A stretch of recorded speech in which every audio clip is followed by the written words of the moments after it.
Hello everyone, back in today's second video, going to have a look at the weather for the next week to 10 days. For today's second video, takes us to around the 28th of September, perhaps go a little bit beyond that into start of October with the extended GFS. So quite unsettled weather coming up over the next few days. Of course, we've got Helene with us at the moment. Things easing down with that through the course of this afternoon. Tomorrow we're going to have our first locally named storm. So Helene comes from a National Hurricane Centre, as it was at one point a hurricane in the tropical Atlantic. But tomorrow we're going to have Storm Ali, named by the UK Met Office and Met Aaron. And also we're going to have an unsettled spell coming up through the rest of the coming week, really, with more bouts of rain and some quite strong winds at times as well. Could turn really quite stormy over the weekend. There's a bit of uncertainty about that. And even down in the parts south, I think we will get some wet weather over the next few days. Next week, we may well find high pressure rebuilding again, though, to take us through the closing days of September and the start of October. We just can't seem to shake off these areas of high pressure at the moment. So although a burst of very unsettled weather at the moment, over the next few days, looks like we'll probably go back to high pressure next week. But I'll tell you for everything that's going on in a second. Just to say that today's first video was the ECMWF 30-day ensemble update, and that takes us into the second half of October, right to the middle of October. Have a look at that and see what's happening over the next month. So we're going to begin just having a look at what's going on in the tropics. Things much calmer now after that burst of extensive storm activity that we had last week.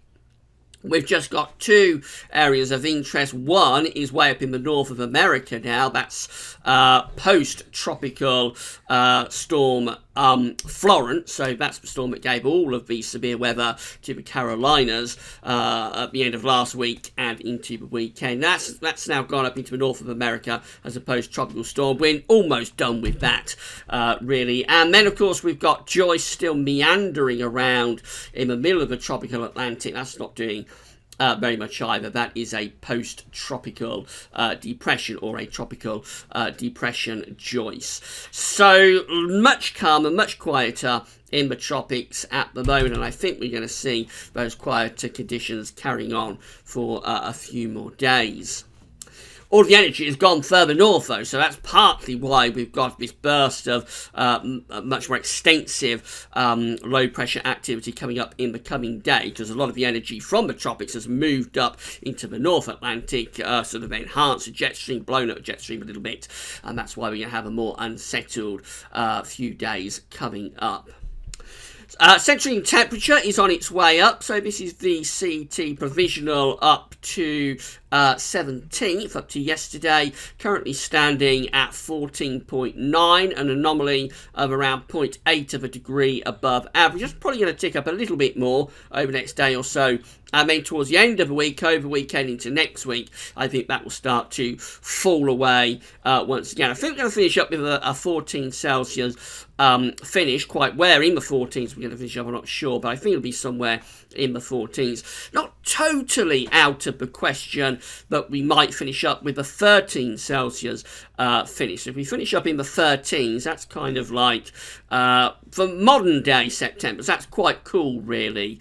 And I think a 15 Celsius finish for the CT is pretty much off the agenda, to be honest. So somewhere in the 14s where we're likely to finish up, but we should wait and see on that one.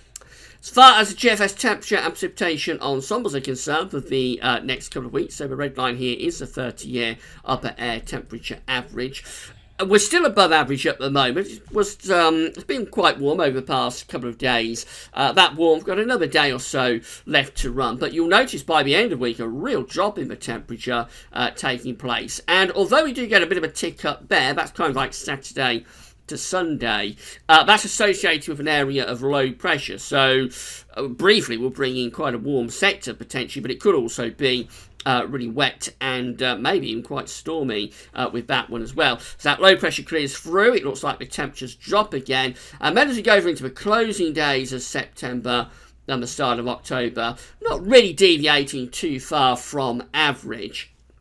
perhaps a little bit above average with the upper air temperatures, but it's under high pressure, and I suspect even with those upper air temperatures beginning to lift up a little bit for those closing days of September, we will probably still have quite cold nights in particular, and we may even start to see some mist and fog patches turning up through the course of next week as well, just telling us again that we really are running down now quite rapidly into autumn. But as precipitation is concerned, we can say that it looks quite unusual really. We've got a big precipitation spike there for Thursday. Thursday looks a very wet day across some parts of the country. Then it goes drier. And then another really quite large precipitation spike appearing as we get through to Saturday to Sunday. So two distinctly wet periods. And then after that, very little precipitation through to the start of October. So you can see that the Atlantic is briefly sort of really ramping up and going into a much more unsettled phase before then starting to shut down a little bit again as we go through into the final stages of October. That could be as the hurricane and storm activity works its way out of the system. The jet stream then is allowed to start to quieten down again, and so high pressure begins to come back. By the way, that's the ensemble for Northampton. Not sure if I mentioned that, but that's how the ensembles are looking with GFS model for the market town of Northampton. So these are the fact charts from the UK Met Office. This is the facts chart for 6 o'clock in the morning tomorrow. This area of low pressure just here is going to be Storm Alley. So we've got, as I say, we've got a first named storm of the autumn and winter season coming up tomorrow. Could well give gusts of wind to Scotland, maybe down to the far north of northern England and through Northern Ireland of up to 70 miles an hour. So really very stormy indeed, more so than today across northern parts of the country. That's how things look at midday tomorrow with the fact chart. These were the human interpretation of models by forecasters at the UK Met Office, by the way. So that low pressure there is Storm Alley, and that's got these cold fronts coming down across the country. For the south and east, they're relatively weak cold fronts. But you'll notice the main thing tomorrow is a tightly packed ice bars. It will be a windy day for all of us, but particularly stormy up in the north. Now this second cold front, this one just here, is quite interesting because it does trail out into the Atlantic by quite a long way. So let's just scroll up, and that's the first cold front. We don't need to worry too much about that. That's going to be quite a weak feature. But this second cold front trails out into the Atlantic and actually becomes an occluded front and goes a long way into the Atlantic. You'll notice it's backing all the way towards Canada and even in towards long parts of America as well. It covers a long way in the Atlantic. And there isn't an area of low pressure just there that's running along that weather front. So things start to get a little bit complicated as we go through into Thursday. That's the facts chart for midnight on Thursday. So that second cold front at that point has actually just about cleared the country, but it is trailing back through the channel into the southwest of England, you'll notice.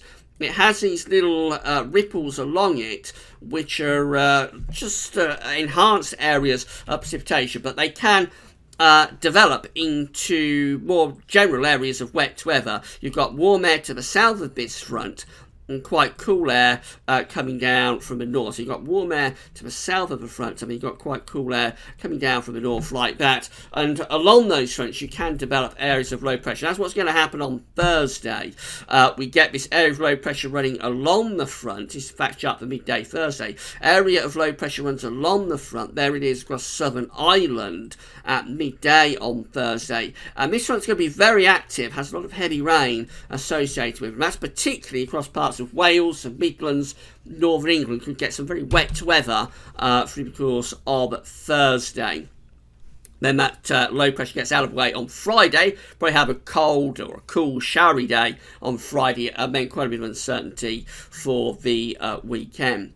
This is how the GFS is looking for Friday. So we've got rid of that system that brings all of that wet weather through the course of Thursday. That's out of the way by Friday. We're left in this very cool, showery northwesterly wind for Friday. Into Saturday, we've got a ridge trying to build to the south. but we've got this low pressure in the Atlantic. That's trying to head in from the west. But GFS actually develops this into a very major feature. This is 6 o'clock in the evening on Saturday, with low pressure heading in towards Ireland, Wales and southwest England. And look at that, by 6 o'clock in the morning on Sunday, a major storm has developed around the UK. That will be another name storm. That will probably be Storm Brona if that comes off. So talking about severe gale force winds associated with that, and a lot of heavy rain across many parts of the country as well. Been a long time since we've had a real dartboard low like that centred over the top of the country. Very, very autumnal indeed.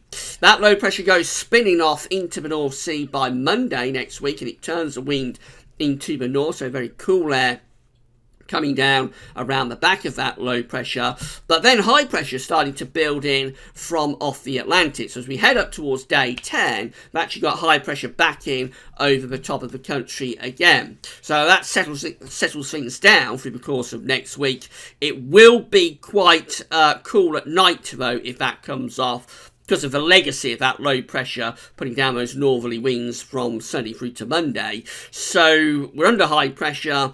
By day, probably still reasonably pleasant, but by night, I think cold nights are likely next week if that comes off. And potentially some mist and fog patches forming as well. In the more extended range of this particular GFS run, we just keep high pressure going right the way through, really. So back to proper high pressure fest charts as we get through to the very end of September and the start of October. These are how the temperatures are looking over the next week or so. So starting with today, it's still warm in the southeast at the moment, but it's turning cooler from the north and from the west. Tonight, we've got quite a warm night coming up again in the southeast, but from Wales and Midlands northwards, it is rather cooler. Tomorrow, still just about clinging on to some warmth across East Anglia. You'll notice a lot cooler though for Northern England, Wales, Scotland and Northern Ireland.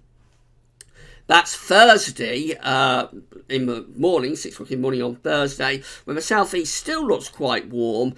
From the Midlands, Wales, northwards, it's a lot cooler, very cool for Northern England, Northern Ireland and Scotland. That's Thursday. So this is when we've got that very wet weather through the central part of the country. So parts of Wales, Northern England, struggling to get much into double figures on Thursday when it's going to be pouring with rain. The southeast is still just about clinging on to those warm temperatures, but they're gone by the time we get through to Friday. This is 6 o'clock in the morning on Friday. We push away those warm temperatures, much cooler with the overnight temperatures Thursday to Friday. Friday is a cool day as well. Temperatures really just pegged back into the low to mid-teens through most parts of the country. Another really cool night coming up on Friday night into Saturday morning. Saturday looks a very cool day. So again, just mid-teens Celsius temperatures in the east, barely into double figures across the west as cloud and rain moves in from off the Atlantic. Then, surprisingly, it goes really quite warm on Saturday night. That's as there's a big warm sector coming in with that area of low pressure that I just showed you, but maybe Storm Brona. Part of what fuels the development of that low pressure is the warm air associated with it. So temperatures lift up into the upper teens Celsius on Saturday night, but then on Sunday they're dropping back again. So it could be one of those days where it starts off with the highest temperatures first thing on Sunday morning in the south, and then they fall away through the day, finishing up probably no better than low to mid-teens Celsius in the south and barely into double figures up in the north. Another cold night then on Sunday night into Monday. Monday is a cool day with another cold night, possibly even ground frost levels of cold across the country on Monday night into Tuesday. Again, very cool temperatures on Tuesday, despite the fact high pressure is building over the country. The upper air temperatures are going to be cool and the surface temperatures will be as well. Potential frost there on Tuesday night into Wednesday leads to another pretty cool day on Wednesday. So it's going to take a while to get the warmth out of East Anglia and South East England. It's not really till Friday that it goes, but when it goes, it looks like it's gone for quite a while, and we do go into a cool spell then, other than that brief push up in the temperature associated with that area of low pressure on Saturday night. Precipitation wise, so we've got quite a bit of wet weather coming up tomorrow in the north and west associated with Storm Ali. There'll also be very strong winds with that as well. That's how things are looking on Wednesday afternoon, evening, with some rain moving down in towards Wales and Midlands. Quite light and patchy at that point. But overnight, Wednesday into Thursday, it peps up, turns quite wet across much of England and Wales, although the far southeast, East Anglia, southeast England, just about missing most of that rain. But there is a swathe of wet weather that's through East Anglia, the Midlands, Wales and southwest England. And that rain then is on pretty much throughout the whole of Thursday through these central areas. So again, from southwest England up to South Wales, into the Midlands, up towards Lincolnshire, perhaps parts of Yorkshire. Looks very wet through the course of Thursday. There is a swathe there that could be getting quite close to an inch of rain on Thursday. Very little for East Anglia, southeast England, and drier up across Scotland and Northern Ireland as well. That low pressure gets out of the way as we get through into Friday. Friday will be a drier day, but there will be showers in the north. And then on Saturday, well, this is 6 o'clock in the morning Saturday, with the rain gathering in the southwest, and that pushes northwards and eastwards through the course of Saturday, so it turns very wet in the west during Saturday afternoon. And then this wet weather carries on moving northwards into Sunday, bringing some really wet conditions, particularly to northern parts of the country overnight Saturday and into Sunday. Could be up to a couple of inches of rain across parts of Scotland overnight, Saturday into Sunday. Have to emphasise that low pressure is rather uncertain though. The total 5-day accumulated precipitation from the GFS run looks like this. So very little actually in the extreme southeast. A dry spell goes on just about the far southeastern part of the country, but notice this very wet sway through southwest England, Wales and Midlands and up to Lincolnshire. We've got this is a 5-day accumulated precipitation, by the way, so this is taking us over a couple of inches of rain there for those central parts of England and Wales, and even more up across Scotland. It does look as though the dry spell is breaking down for a lot of us as we get through into the second half of this week and next weekend. That's how the ECMWF is looking for Friday, with low pressure over the top of the country at midnight. That's bringing a lot of wet weather to England and Wales, as we've already seen. That gets out of the way through into Saturday. Then we've got a bit of uncertainty for Sunday. So this is below pressure just here that the GFS wants to develop into a major storm system. The ECM has it much, much weaker and really just centred across the south. So the ECM is not supporting this idea of a storm at the weekend. We do have quite a bit of uncertainty about that. Once that gets out of the way, high pressure is re-establishing over the country, and through next week we go off and running into another protracted spell of high pressure dominated weather. And then finally we've got the GEM. So again on Friday we've got that wet weather from Thursday into Friday clearing away to the east and then pulling down these cool north to northwesterly winds. We get through into Saturday and Sunday. It's a little bit late to move in this area of low pressure in from off the Atlantic, but it does eventually get there. So following the GFS really with this low pressure, turning it into quite a major feature through the course of Sunday, bringing a lot of wet and windy weather. That's a gale force north to northwesterly wind that's coming down across the country at midnight on Monday. And then through next week, same idea as the other models. The high pressure comes back into after that brief burst of very unsettled weather. We go back very quickly to high pressure next week, bringing a lot of dry weather, but bear in mind not overly warm and potentially even quite cold by night. So there's a lot going on over the next few days, a lot to keep an eye on. More immediately, the concern is going to be with Storm Ali tomorrow up in the north, where we could have 70-mile-an-hour gusts of wind for parts of Scotland, Northern Ireland and Northern England. Thursday looks like it'll be a very wet day for parts of England and Wales, with persistent and heavy outbreaks of rain, particularly through southwest England, Wales and Midlands, and some parts of eastern England, Yorkshire, Lincolnshire might be very wet on Thursday. Friday, rather cool sort of day, showery. And then do we get this storm building over the weekend? We'll know, I think, by tomorrow. We should have agreement between the models what's happening there by tomorrow. And then next week, after this brief burst of unsettled weather, almost certainly at least partly triggered by the burst of storm and hurricane activity we had last week, enhancing the jet stream. Once it all works its way out of the system, we just go back to same old next week with high pressure returning. Right, tomorrow we've got 5-day forecast, and we'll have a rundown for next week to 10 days. No doubt we'll include the Beijing Climate Centre in that for the next 40 days as well. At 20 minutes, that's all for now, and thanks for watching.